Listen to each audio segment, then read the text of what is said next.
elfo reflexionó que podía ser incluso divertido el simple hecho de no pensarlo 2 veces antes de poner su vida en las manos de semejante sujeto. Saber que podía hacerlo teniendo la certeza absoluta de que jamás le fallaría y que a la vez inspiraría un temor tan grande en los demás. Le hubiera gustado saber qué pasaría si llamaba de vuelta a los sirvientes, a esos enormes felinos, a ver si podían seguir sosteniendo esas terribles miradas tan soberbias, frías, altaneras.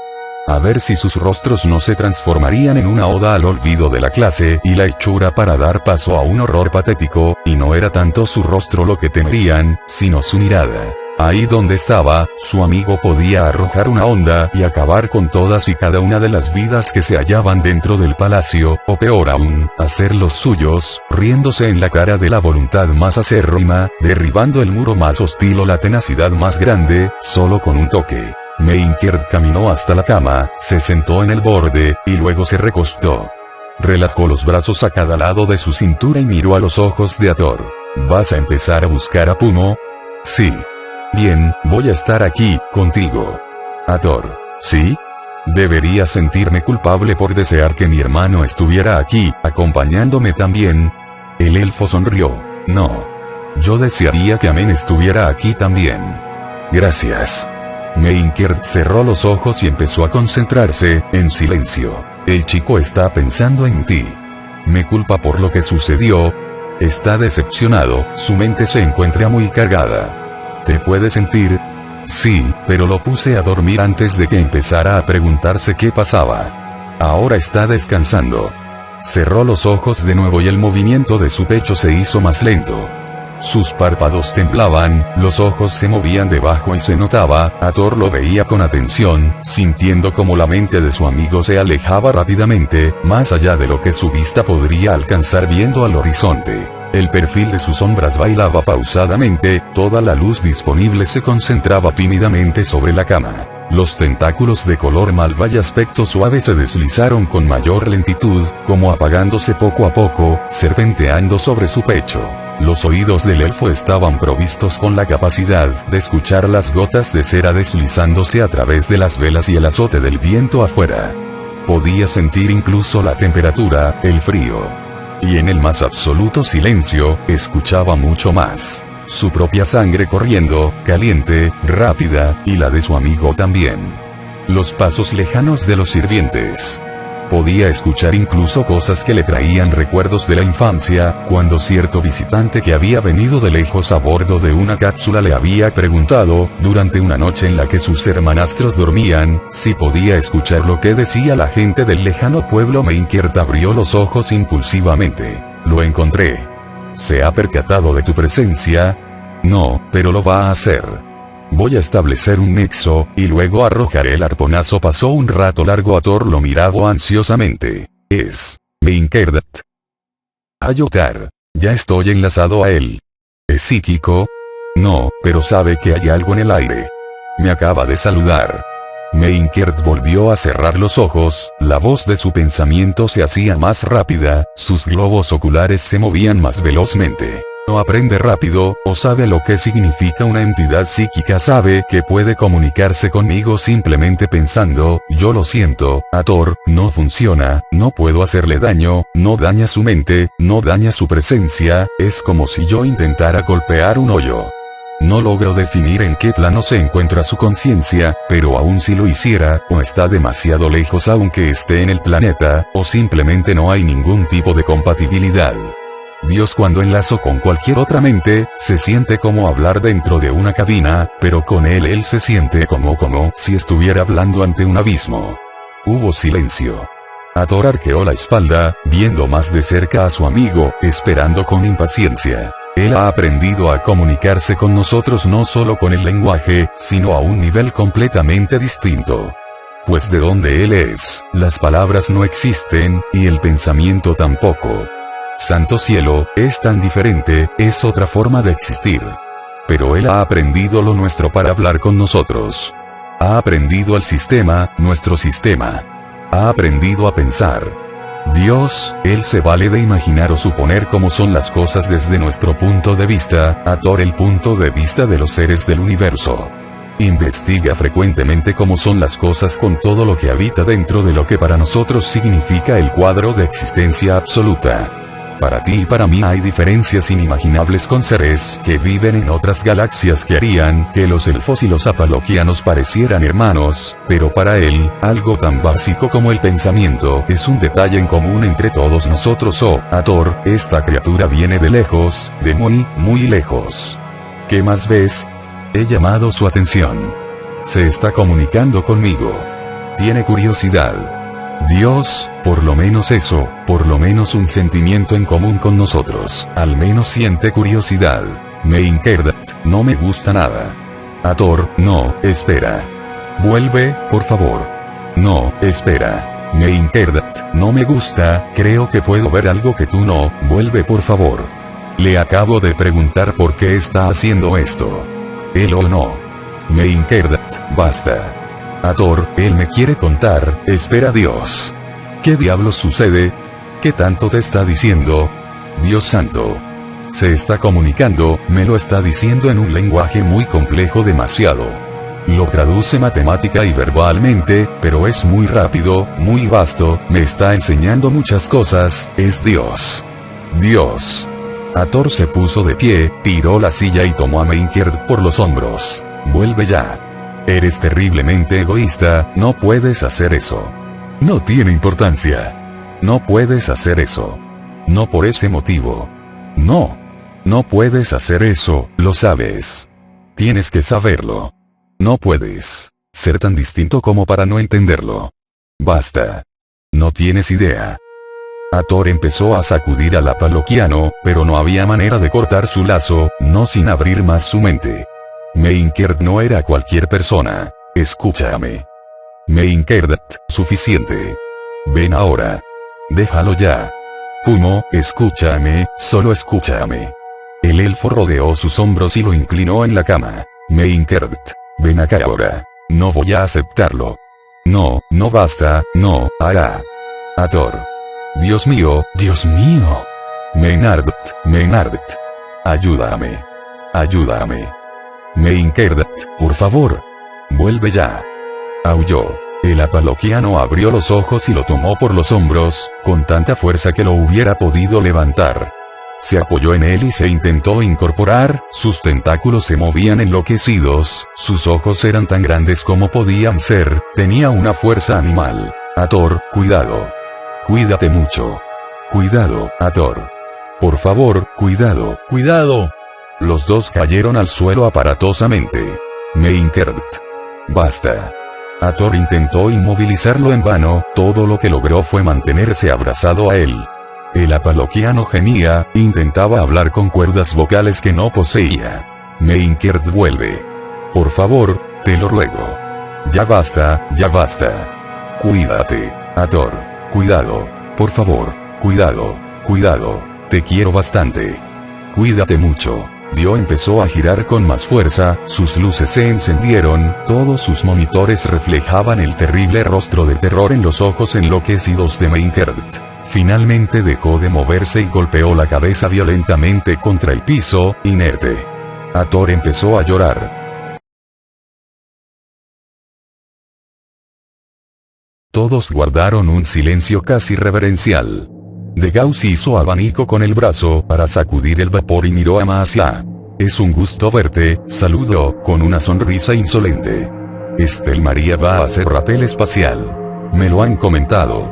Y quiero que sepas que no me gusta nada. Da gusto ver que la número 2 esté a tono con su ya delante del resto de la tripulación. ¿Es en serio?, lo reprendió. No veo que haya necesidad de eso. Vi el oráculo. Y ya sé lo que hay dentro, pero son inalcanzables. No lo vas a poder entender. Yo también sé lo que hay dentro, contestó de Gauss, y no te preocupes por Estel María. Pero necesitamos toda la información científica posible. Quiero adelantar trabajo para cuando llegue la otra nave. Si tu magia y tu oráculo son tan acertados como siempre, sabrás que a este mundo no le queda mucho tiempo. Masia no pudo rebatir ese argumento. ¿Estel María va a estar segura? Sí. La muchachita que podría aplastarte con sus manos va a estar segura.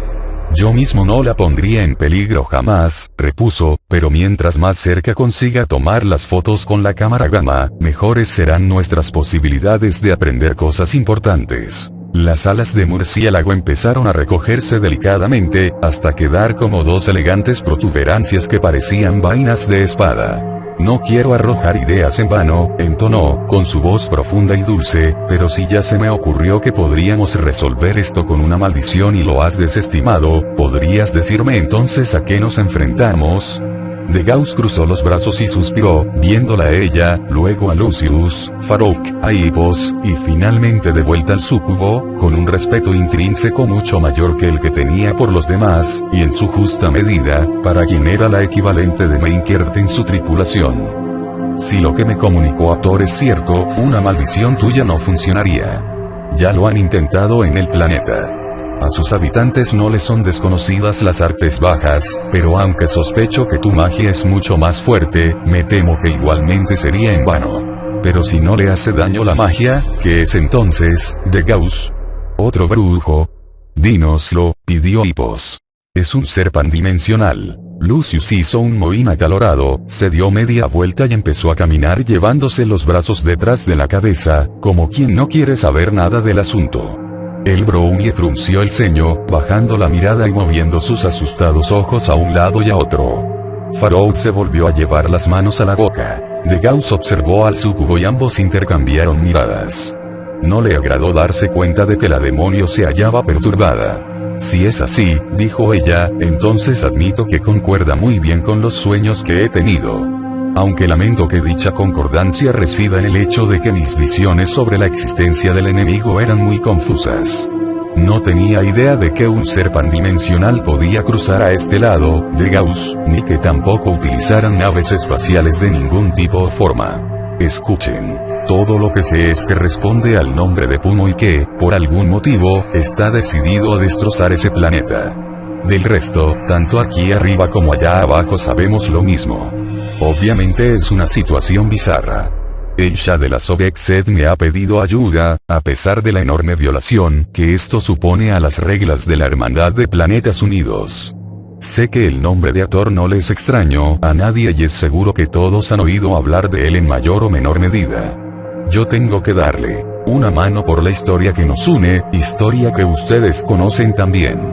A ti te la enseñaron en la escuela, Lucius. ¿No es así?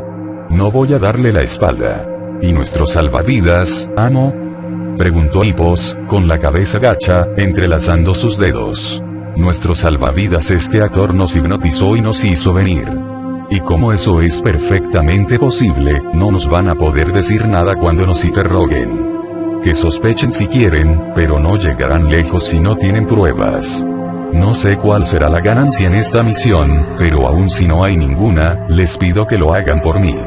Es importante. Hippos levantó la cabeza. Lucius asintió firmemente, a la vez que Farouk lo tomaba del pantalón, mientras miraba a los ojos de Gauss, con solemnidad. Que así sea entonces, selló Masia. Estel María se hallaba de pie como si estuviera frente al espejo del vestidor de una tienda. Hippos se hallaba en una escalera, ayudándola a calzarse los guantes. Lo haría yo misma, pero me temo que los dedos de estas cosas son muy gruesos. No te preocupes, musitó él. Tenía el trasero apoyado en el último escalón, con las piernitas colgándole, maniobrando con sus brazos alrededor de las muñecas de la niña. Estel María era la única persona ante la que Hippos se mostraba como la criatura sensible que realmente era y que no quería revelar ante los demás. Lo bueno es que puedo ponerme yo misma el casco. Me alegra que no tengas que cargar esa cosa. Y a mí, respondió, con cansancio en la voz. Lo que me preocupa es la pistola de rayos gamma. ¿Te refieres a la cámara? La cámara, corrigió. Tiene forma de arma y lo agradezco. Claro, es más fácil de agarrar así. Hippos se bajó de la escalera.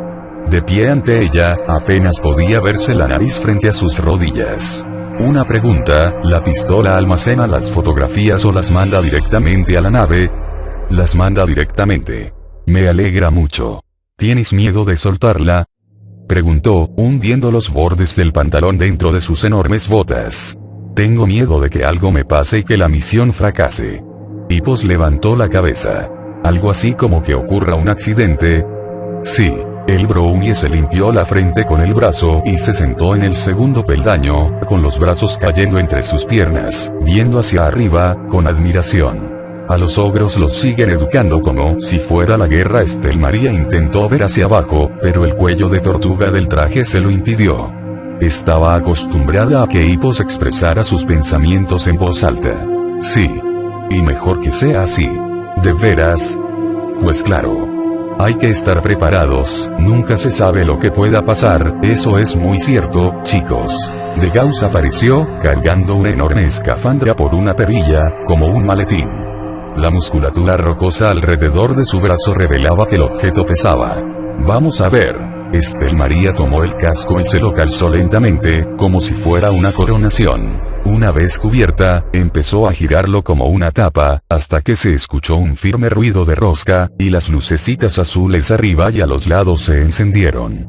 Otros 2 pequeños faros en su cuello brillaron, también. Éxito. ¿Estás preparada? La niña subió la mano y levantó el pulgar. Nosotros vamos a despejar la bahía de carga, tú mientras tanto dirígete al muelle. Vamos, Hippos. Hippos levantó el brazo y saludó a Estel María. Ambos desaparecieron a través de las compuertas del turboascensor. Caminó en dirección al enorme pasadizo del final del muelle y acarició suavemente la cámara de rayos gamma que se hallaba sujeta a su cintura. Presionó un botón en la pared y una pesada lámina de metal se apartó. Los inmensos portales cerrados uno sobre otro como una Y invertida la esperaban, precedidos por sendas garrafas de cristal que brillaban con alarmantes luces doradas. Estel María se dio media vuelta, presionó otro botón, y la compuerta tras ella se selló. Abrió un panel de seguridad en la pared, tiró de un enorme carrete con cordón hecho de mitril, y tanteó un rato hasta que consiguió engancharlo a la espalda del traje. Se detuvo frente al portal y suspiró, en silencio. Las luces intermitentes se reflejaron sobre el cristal oscuro de la escafandra. Miró hacia arriba y a los lados. Finalmente, se tomó un par de segundos para recordar el rostro de su padre. Estoy lista, dijo finalmente, en voz alta. La apabullante alarma empezó a chillar y los labios pesados de las compuertas a separarse. El rugido voraz del universo la envolvió, y con ella, el panorama inquietante del vacío perlado de estrellas. La luz del planeta envolvió a la niña, creando una larga sombra tras su espalda. La profunda y apaciguada voz del gran cuerpo celeste la saludó. Una vez que el silencio inocuo se hubo apoderado del muelle de la nave, Estel María caminó lentamente hasta el borde y miró hacia abajo. Podía ver la línea horizontal del polo norte de Jovedi. Podía mirar su mellado casquete polar. En medio de todo eso, interrumpiéndola, había una gigantesca línea, que le provocó un vacío en el estómago debido a su enormidad, porque desaparecía del otro lado de la cabeza del planeta y se unía a ella después. El aro, la extraña nave espacial del enemigo. Empezó a sacar una serie de conclusiones, en gran parte ayudada por su imaginación, y todas eran correctas, como que por ejemplo esa cosa debía tener la capacidad de estirarse a voluntad. Podría envolver en un gran anillo a ese mundo, igual que los aros a Saturno. Se preguntó si alguna vez había adquirido un tamaño mucho más pequeño y descendido sobre el planeta, y de ser así, supuso en una de esas reflexiones que es hermoso ver en alguien de su edad, que la gente de aquel planeta elemental debió haberse confundido y asustado mucho. Fue justo después de pensar esas últimas 2 palabras que la niña se puso en cuclillas y saltó al vacío. En el más absoluto silencio, se la podía ver cayendo suavemente en picada. La Apollyon parecía un halcón gigante y negro, con sus colosales alerones llenos de turbinas siderales sobresaliendo a cada lado. La nave, sin embargo, era diminuta frente al vórtice brillante que actuaba como un halo de muerte sobre Jovedi. Cuando el cordón de mitril se agotó, y Estel María quedó balanceándose suavemente en la nada, se hallaba a 1 kilómetro del objetivo. Para cualquier persona que haya tenido experiencia en el espacio, 1 kilómetro es el equivalente más humilde a 1 centímetro. Ahí, boca abajo, tomó la cámara de rayos gamma y presionó el gatillo. La bombilla alargada que sobresalía de la extremidad del tubo empezó a brillar, titilante. De Gauss y Marcia miraban el monitor de Lucius, inclinados y apoyando sus manos en el respaldo de la silla del joven, que tecleaba velozmente sobre el panel holográfico, organizando las imágenes tridimensionales que llegaban con rapidez y se acoplaban en filas frente a la pantalla. Agranda la foto, Lucius. El elfo obedeció, con la frente gacha y los ojos mirando adelante. A medida que varias imágenes en diferentes perspectivas de la misma foto emergían del holograma, girando, a uno y otro lado y haciéndose cada vez más grandes y nítidas, se vio que el aro espacial parecía una conjunción de vapores luminosos contenidos entre sí. Pero hay algo en el fondo, observó Marcia. Cuando Lucius amplió más y más la fotografía, hasta el punto que todo el marco de la pantalla era abarcado por el espectro purpúreo del aro, comenzaron a emerger una serie de figuras que, al principio, no entendieron muy bien, hasta que poco a poco cobraron forma. Lucius dio un respingo en la silla y se llevó las manos a la boca. ¡Dios mío! Se veía una cadena oscura de sombras humanoides, tomadas entre sí, abrazadas como niños en el vientre de la madre, formando un infinito rompecabezas. Son ellos. De Gauss había musitado esa última frase, sin saber que levantaría miradas de interrogación. El elfo silvestre no necesitó quitar su extenuada mirada de la imagen para verlos sobre el reflejo. Hathor me dijo que había ocurrido esto. Son habitantes de ese mundo. Por Dios. Los tiene hacinados ahí, en una cadena enorme. Son millones, ya. Lo sé. Acerca más la cámara, Lucius. Quiero saber más. Ya lo he hecho, ya.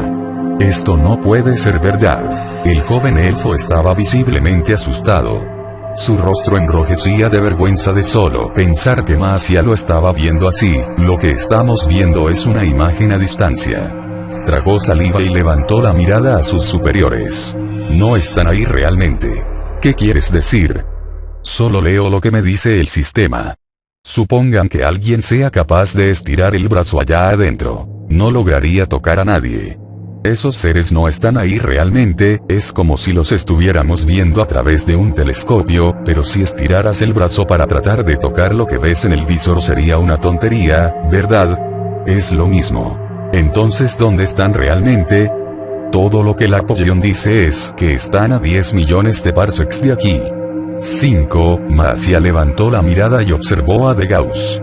Tiene que ser una brecha dimensional. Recuerden que los datos de la Apollyon no son precisos, informó Lucius, casi tartamudeando. Esa distancia es simplemente todo lo que puede calcular en su radar. Deben estar en realidad más lejos, mucho más lejos. De Gauss se irguió. Ya tenemos todo lo que necesitábamos. Recoge todo y saca inmediatamente a Estel María de ahí. ¿Ya conseguiste la señal de la Soviet? Sí, informó Hippos, con sus manos alrededor de los complejos mandos de la nave, que descendía con velocidad a través de un manto de nubes grises. El problema es que no va a estar a la vista. ¿Qué quiere decir eso? Quiere decir que está dentro de una base militar yovediana, informó De Gauss en su lugar. ¿Desea que mande una señal, ya? El elfo meneó la cabeza suavemente. Hathor ya sabe que estamos aquí. Lo sabe muy bien. El coronel Baklava observaba el radar atentamente, luego giró el cuello para echar un vistazo arriba, a lo que desde ahí se veía como un pequeño ojo hueco desde dentro de la montaña. Debe tener el tamaño de un portaaviones, y eso por la longitud nada más habría que ver cómo es a los lados. No va a caber por la entrada, lástima. ¿Hay forma de que les enviemos una señal? No, repuso Bastet. César lo tiene todo cubierto y Hathor también. El lobo asintió.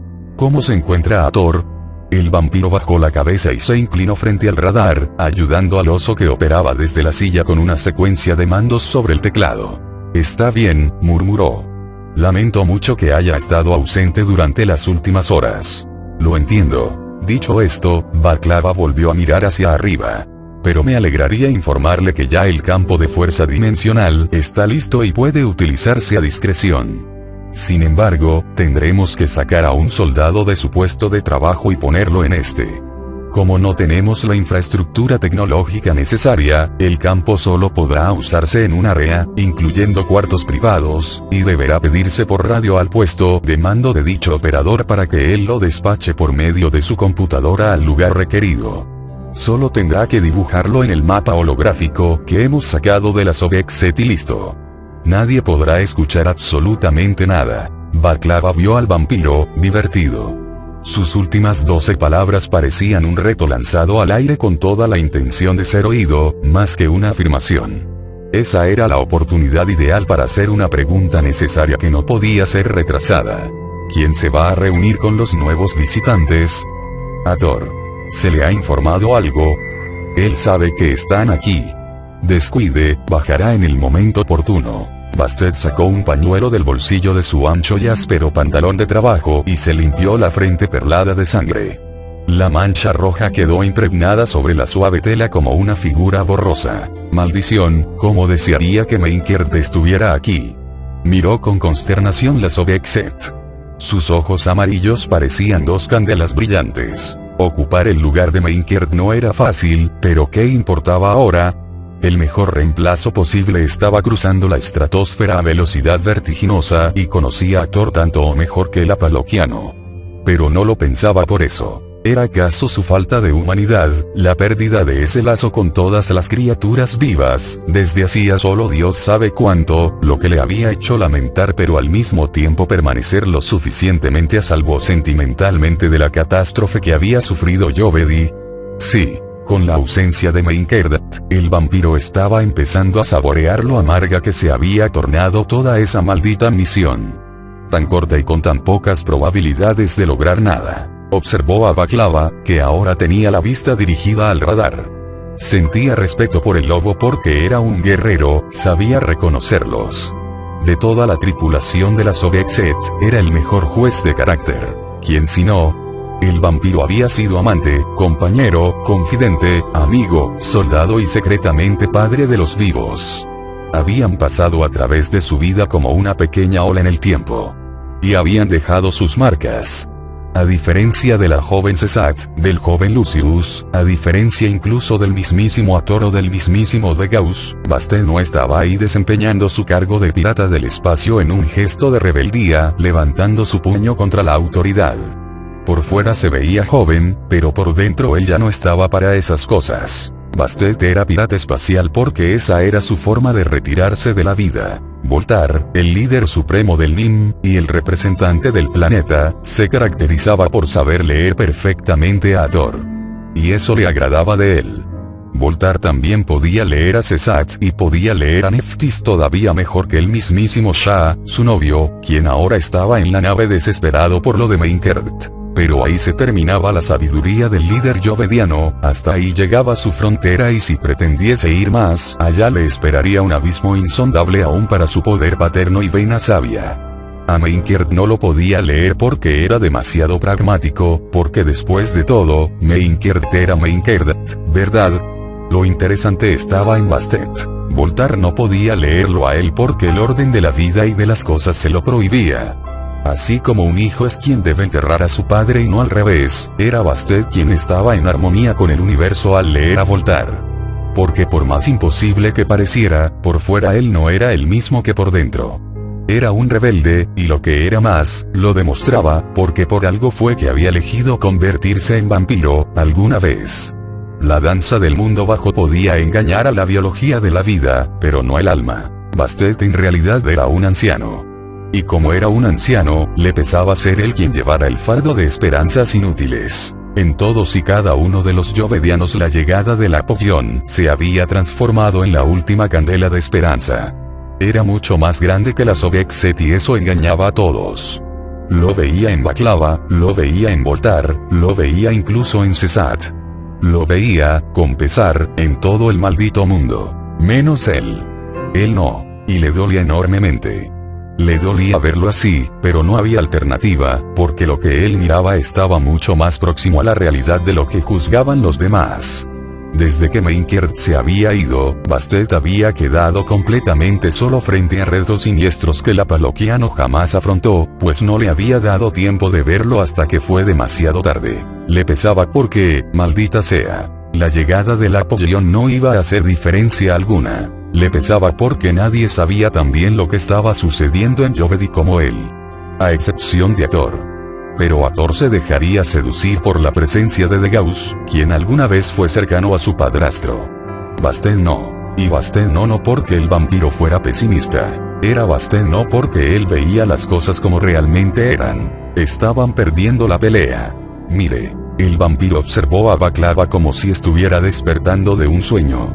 ¿Sí? Allá. Le señaló la Sobiexet. De los escalones descendían Hathor y Voltar. Parece que ya se preparan para partir. Bastet hizo un pequeño asentimiento. Acompáñelos. El lobo observó al vampiro dubitativamente. No le gusta que ande merodeando por aquí. Su suspicacia lo hizo sonreír. No. Pienso que su presencia cerrará el círculo. Dese más aires, coronel, no se deje desanimar por el desastre jerárquico que tienen aquí. Usted ya está básicamente ascendido a general. Lo sabe, ¿verdad? Baklava lo miró con un rictus en su alargada boca. Sus ojos parecían dos témpanos. Me importa poco. Mi espíritu está puesto en ganar esta guerra. Bastet levantó su mirada y lo observó. En ese momento, como subiendo un telón, dejó de ser quien era para transformarse en una versión suya del pasado. Una versión diplomática, que alguna vez desarrolló un sentido de la agudeza extraordinario que le permitió merodear entre la realeza. Pues ya ve. La esperanza más grande para ganar esta guerra se acerca y está a bordo del Apollón. Vaya usted y conózcalos, que aún de cara a su complicada tarea, curiosidad debe tener. Escuche lo que se diga, pues sus orejas son tan importantes como las de Voltar. Acorte la cadena de mando y ahorre tiempo. Será un alivio para su Shah. Vaya e involúcrese de primera mano, Baklava. Para cerrar su exposición, le dedicó una sonrisa. Gesto que sus labios no realizaban desde hacía años. El lobo lo miró dubitativamente, pero acabó por ponerse la gorra. ¿Y usted, no va a venir? No. Soy un ingeniero y mi misión es fortificar la base lo más que se pueda. Es como un juego de estrategia. No quiero alejarme de aquí. Rato después, el vampiro seguiría ahí, de pie, reflexivo, sin decir ni pensar nada, con el paño manchado de sangre colgando de su hombro, viendo partir al lobo, hasta que giró la cabeza y entonces miró al general Argos, que estaba sentado por allá, con sus dos manos apoyadas sobre el bastón, observándolo con una mórbida sonrisa dibujada en su cara replegada. El vampiro se inclinó nuevamente para ayudar al oso con una contraseña. Cuando se irguió, descubrió que el anciano lo seguía observando. Se detuvo y dirigió sus temibles ojos vampíricos hacia él. Ambos intercambiaron miradas por un momento lo suficientemente largo como para devenir en una situación tensa. Hasta ese momento, Bastet estaba convencido de que los Yovedianos no tenían idea de que un vampiro era capaz de leer mentes, pero aquel pensamiento era demasiado claro y demasiado personal. Lo veo en tu cara. Yo también sé que no van a ganar, mono afeitado. Hathor observó frente a sí, a la abismal boca de túnel de concreto cuyas delgadas luces azules se perdían en la lejanía de un intrincado sistema subterráneo. Se hallaba ante el jeep que los esperaba para conducirlos rumbo a la pista de aterrizaje. Levantó la cabeza y cerró los ojos, reflexivo. Entonces se dio media vuelta. Llamé a Sesakian, también me permití llamar a Isaac. Quiero que vengan todos. Voltar asintió. Pero el elfo se vio en la necesidad de dar más explicaciones. Lo aclararé todo cuando estemos allá. Tengo una noticia que dar. La esfera robótica se hallaba tras él, con todos los monitores señalando sus ojos. Unas marcadas bolsas oscuras se estaban formando en sus antepárpados, su piel estaba más blanca. Veo que uno de los míos ha decidido unirse. Baklava se acercaba a ellos. El elfo observó a Voltar y Voltar lo miró a él también, sorprendiéndose ambos al buscar la aprobación del otro. No hicieron falta más palabras. Súbase, coronel. Cesat se hallaba sentada en medio de la pista, mirando hacia arriba. Isaac estaba acostado al lado de ella con los brazos tras la cabeza, viendo las nubes. Su motocicleta reposaba estacionada a un costado. Es en verdad más impresionante que la Sobiexet. La Apollón. Sí, el tigre giró la cabeza y la miró. Estoy loca porque la veas. También vas a conocer un poco más de la fauna del sistema solar. De hecho, habrá alguien en especial que te va a sorprender bastante. No pudo evitar sonreír. El chico la miró con una ceja enarcada. ¿Qué es? La pregunta casi sonaba despectiva. Cesat frunció el ceño y puso cara de gato. ¿Es quién, bestia? Lo que sea. La confianza ya empieza a dar asco, repuso, mostrándole sus colmillos con una sonrisa maligna. Vas a descubrir que no eres tan grandote como piensas. Eso lo veremos. Vaya que lo verás. El tigre se miraba las garras, de forma arrogante. ¿Y qué más voy a ver? Vas a conocer una variedad élfica distinta. El elfo silvestre. ¿Qué diferencia tiene con ustedes? Su piel es más oscura, aunque todo lo demás es idéntico, incluso los rasgos de la cara. Sus ojos son verdes u oscuros, raramente azules, a menos que sea una mezcla. Se llama de Gauss y es una persona importante para Hathor. Él está ligado a la historia que te conté en el ala de la Sovexet. El chico asintió. Casi se me había olvidado. Quiero que me lo cuentes todo. César dibujaba una carita sonriente en el polvo acumulado sobre el pavimento. Lo haré. Oye, también vas a conocer a mi hermano. ¿Cómo se llama? Lucius. Es el ingeniero del Apollón y tiene 2 años más que yo. Le puedes patear el trasero, si quieres. Lo tendré en cuenta. Se puso de pie con esfuerzo y se sacudió. Estoy loca por cambiarme este traje. Dios, ya me siento terrible. ¿No tienes ningún otro a bordo? Solo ropa para dormir. Y es totalmente inapropiado andar con eso afuera. Por lo general esto es lo que me pongo todos los días para andar por la nave, porque es ropa de trabajo, pero no me he cambiado. Desde que llegué. Isaac se la quedó viendo. Oye, exclamó. Estas prendas son impermeables, bien. Y se limpian solas de cuando en cuando. No es eso. Estaba pensando si te gustaría probar ropa de aquí. La chica relajó los hombros y bajó la cabeza. Ah, y bien. ¿Te gustaría? Bueno, el abrigo que usas me parece genial, así que estoy segura de que me agradará todo lo demás. Si conseguimos llegar hasta mi casa, te daré lo que tengo. ¿Tu antiguo hogar, dices? Sí. ¿Tienes ropa femenina? De mi exnovia. César se puso en cuclillas, volviendo a hacer dibujos en la arena. ¿Cómo se llamaba? Tavi. Entiendo, supongo que la conservas de recuerdo, ¿no? Sí. Son cosas que dejó olvidadas en mi cuarto. Isaac pestañeó varias veces. Demonios. ¿Qué? Esa es. La elfa subió la cabeza y observó el estridente lucero a su lado. Sí.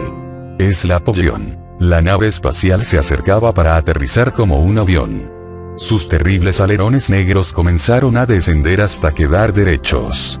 Las luces brillantes y los faros que titilaban a los lados le conferían un aura magnética. El rostro del chico se vio sacudido por el poderoso viento que generaban las turbinas. César tuvo que sentarse para no caer de espaldas. La Apollón sobrevolaba el concreto con la gracilidad de una mantarraya. Se dio media vuelta en plena pista, de modo que su gigantesco pico los encaró. A Isaac lo enardeció ver los movimientos elegantes de la nave.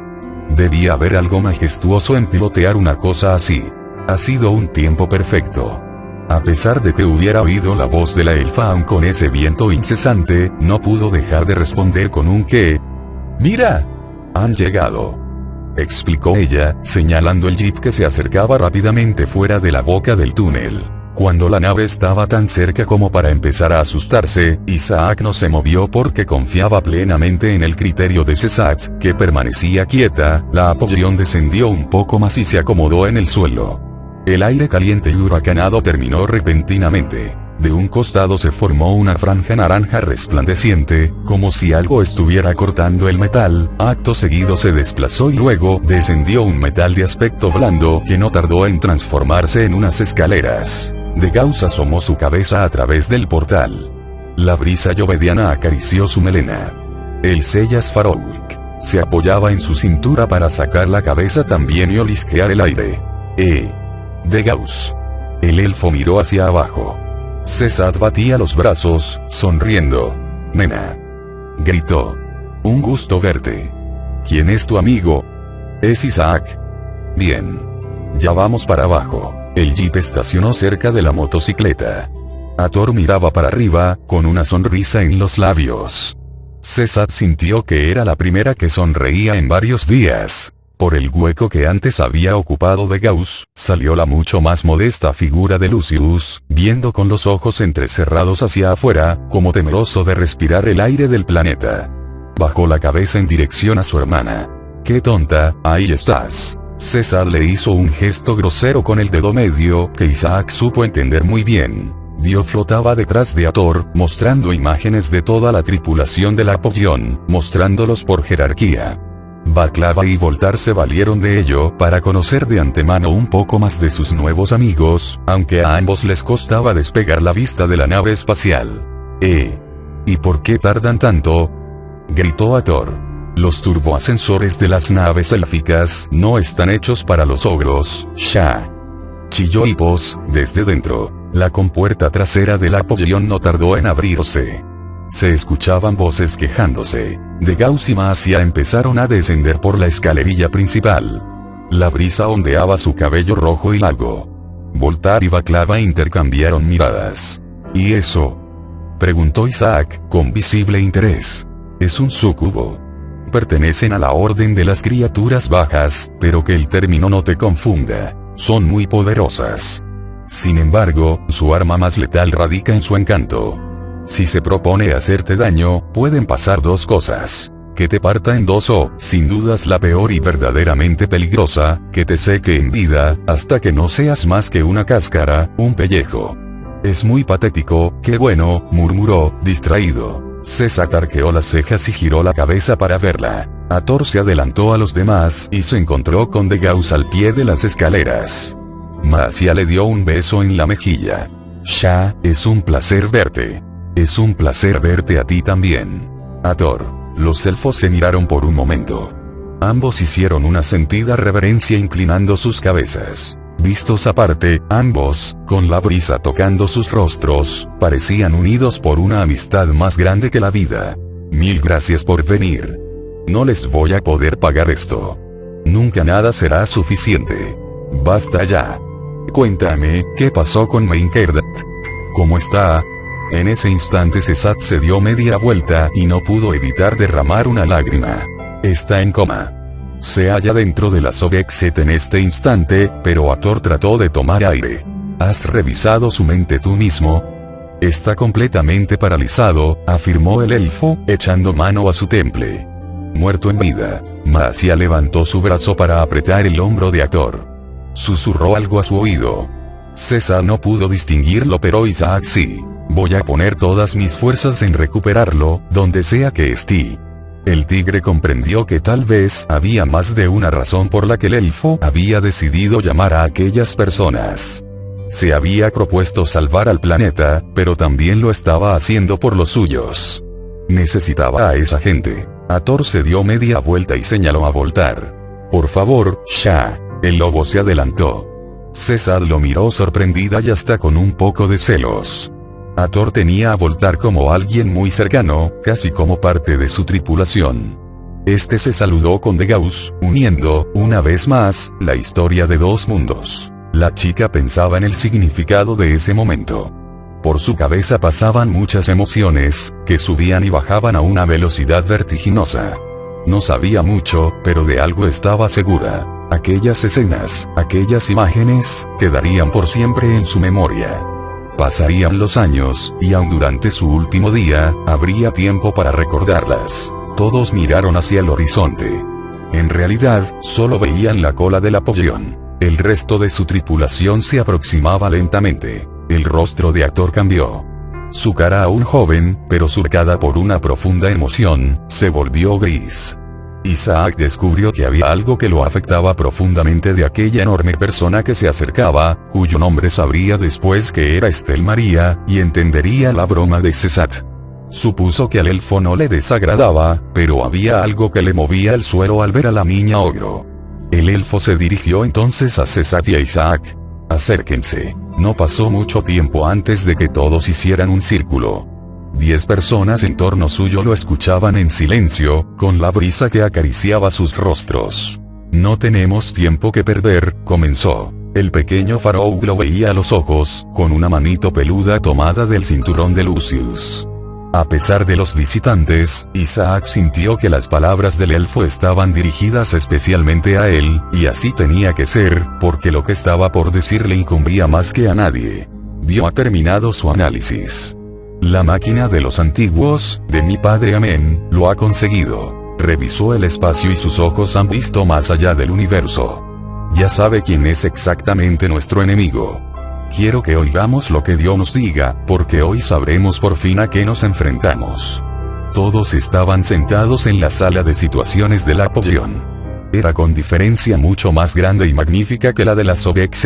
El pabellón se hallaba a oscuras y estaba cruzado por una panorámica, un cielo cada vez más rojo y oscuro que mostraba, sobre la larga cadena montañosa de aspecto inhóspito. Dios se hallaba en el centro de la larga mesa. Todos levantaban sus miradas para ver la esfera con especial atención. Hemos decidido por precaución y para favorecer a nuestras estrategias a futuro, sellar esta comunidad con un campo de fuerza dimensional. Nephthys y Bastet han rechazado acompañarnos en este momento. Sin embargo, este último nos ha dicho qué hacer. Lucius. El elfo se puso de pie. Ya he alterado los patrones. El campo dimensional que nos rodea es seguro, he copiado al dedillo las instrucciones que Bastet me dio por radio. Bien. Toma asiento. Hathor miró a Isaac. Tal vez sea inapropiado decirlo, pero lo haré de todos modos, para estar en paz. Escuchen muy bien todo lo que Dios les diga. Escuchen con atención. Que nada se les olvide. Porque lo que se expondrá aquí, será vital para vencer. Sé que algunos están confundidos, como tú, Isaac, y como tú, Baklava. Pero el Shah Voltar lo entiende muy bien. En los ratos que hemos hablado, le he explicado quién soy yo, de dónde provengo y lo que me diferencia del resto. Me apena decir que lo más cercano a mí, el único legado que se me ha dejado es Dios, la máquina de los antiguos. Aquella que tiene un alcance infinitamente mayor que la Soviet, la Apollón, y cualquier maravilla tecnológica conocida en el sistema solar. Dios ha barrido el universo y se siente satisfecha con lo que ha encontrado. El lobo entrecerró los ojos. Isaac miraba con una expresión casi igual a Dios. Hoy sabría quién le había arrebatado a su esposa. Hathor lo miró fijamente, y cuando vio lo que había dentro de los ojos del chico, supo que todo lo que se dijera a partir de ese punto estaría de más. Si alguien no está preparado, o tiene algo que decir, que hable en este momento. Cuando cundió el silencio, Hathor posó su mirada sobre la esfera flotante. Dios, puedes empezar.